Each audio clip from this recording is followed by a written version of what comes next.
দর্শক সহ যারা দানবীর আছেন তাদের দৃষ্টি আকর্ষণ করছি, আমরা নিজেরাও এই মসজিদের পাশে থাকবো, আপনারাও পাশে থাকবেন। বাকখালী নদীর কারণে ঝুঁকির মুখে পড়েছে মসজিদটি রক্ষায় সাইড ওয়াল প্রয়োজনের কথা জানালেন মসজিদ কমিটি।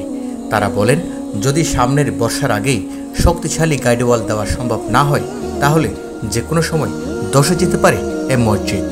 গতকাল স্টেন সম্পাদক ও বিশিষ্ট সমাজসেবক এরশাদুল্লাহ খান পরিদর্শনে গেলে তারা বিষয়টি তুলে ধরেন।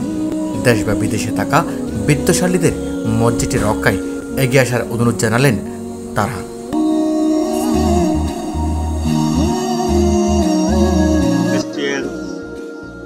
আমি আজকে আমি আমাদের এলাকাবাসীর পক্ষ থেকে ধন্যবাদ জানাচ্ছি। এই কারণে আজকে আমাদের এই ভাড়া আমি খাওয়ার খুব পূর্বপাড়া 15 পাড়া হযরত বেলাল রহমতুল্লাহ জামে মসজিদে আজকে এসে আমাদের খোঁজ খবর নিচ্ছেন। আজকে আমাদের মসজিদ সংলগ্ন আমাদের জাহানামু মাদ্রাসা, আমাদের এখানে শাইখ মোতলাক বিন আবিদ সাউদি কোরআন মাদ্রাসা ও এতিমখানা এখানে আছে। আমাদের আজকে আমাদের এই এলাকার কাবারকুফির আমাদের গর্ব, আমাদের অহংকার, আমাদের বাগিনা এরশাদকে পেয়ে আমরা অত্যন্ত আনন্দিত হয়েছি যে আজকে আমাদের মসজিদের এই বাকখালী নদী আমাদের মাদ্রাসার যে দেয়াল, মাদ্রাসা পানির স্রোতে আমাদের যে কোনো সময় পরিত্যক্ত অবস্থায় আগামী বর্ষা মৌসুমে আসলে আমাদের মাদ্রাসাটা ভেঙে যেতে পারে।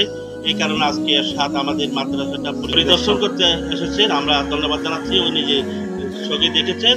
আমরা আশা করব আজকে আপনাদের মাধ্যমে STN এর মাধ্যমে আমাদের এই খবরটুকু যদি প্রচার করে আমাদের মসজিদের মাদ্রাসা এবং মসজিদ সংলগ্ন মাদ্রাসা যদি একটা গাইড ওয়ালের ভাঙার দরকার আছে, বাকখালী নদী ভাঙার যে কোনো সময় মসজিদ মাদ্রাসাটা ভেঙে যেতে পারে, এটার ব্যাপারে একটু সুদৃষ্টি রাখার জন্য আমি এলাকাবাসীর পক্ষ থেকে আমি ধন্যবাদ জানাচ্ছি।